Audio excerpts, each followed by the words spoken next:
All right, now the wonderfully talented young people behind me have done incredible work. They have won the South African Tertiary Institutions Choral Association Eisteddfod, the National Choir Festival, and the Western Cape Choral Music Association's Choral Music Eisteddfod. And now they join us this morning to let us in on exactly what they've been up to. They are the UWC Creative Arts Choir, joined by Sibusiso Njeza, who's the music director of the choir. Thank you very much for being here. Thank you for being here this morning on a Monday to really colour our weekend so beautifully. It's been wonderful hearing you sing during the breaks. Yeah, and thank you for having us. Yeah. Tell us a little bit about the choir, where it comes from, a bit of the history behind it, and what it is that you've achieved with the choir so far. Basically, this choir was started in 1987, and it was during the time when we had at UWC a new rector, Professor Jakes Gerwel.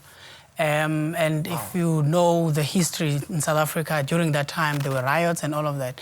So there was a student society called Creative Arts Society, which was a cultural wing to mobilize students so that they can at some point have discussions about what was happening in the country, what they were going through. Remember, UWC was started as a coloured institution. So when this rector came in 1987, he decided to declare UWC as the University of the Left. So they had all of this. Then it was in 1989 when the choir decided that, okay, we're now going to stand as a choir and continue working with Creative Arts Society, but also do some choir work. So since then until now, that's why we're celebrating 30 years in the choir. So we've done festivals, we've done international competitions, like you just mentioned.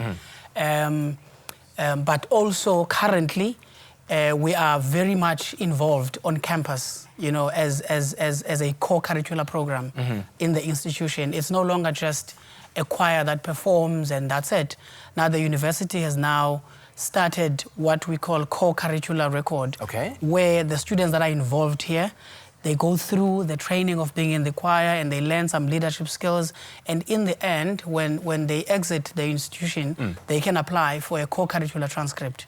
I'm sure you and I, you would write in your CV choir as a hobby, but they're going to get an official transcript from the registrar of the institution, which is signed, which actually says this is what I have done as a student and this is what I have achieved. So this is what we're doing. Wow, a wonderful achievement for the choir as a whole, with some historical significance, and as you just said now, a great achievement for these young people who not just enjoy singing together but also get to contribute to the community as well, because it's not just with the music that you are contributing, but you're also part of a campaign to end hunger. Tell us about that. Yes.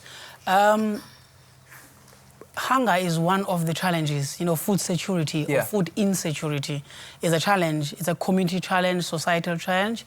As a university, we're a community. We have students that stay in res who go through the same challenges as those that are in the townships and all of that. So the choir decided last year that we are going to get involved and not just sing. You know, choirs, they always ask and ask and ask for resources. But this time around, they decided, okay, we are going to be part of the solution. There is no student that must go write exams, because in a couple of weeks, they're going to be writing exams. Good luck. So we have, we have this Christmas concert. We're using the Christmas spirit, you know, the spirit of giving. That is why we're doing it in October.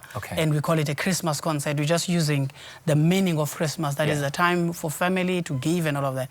So we're raising resources, and all of those resources, including ticket money that will be paid, will be taken into this food security bank, where students will be allowed to come in as and when they feel the need.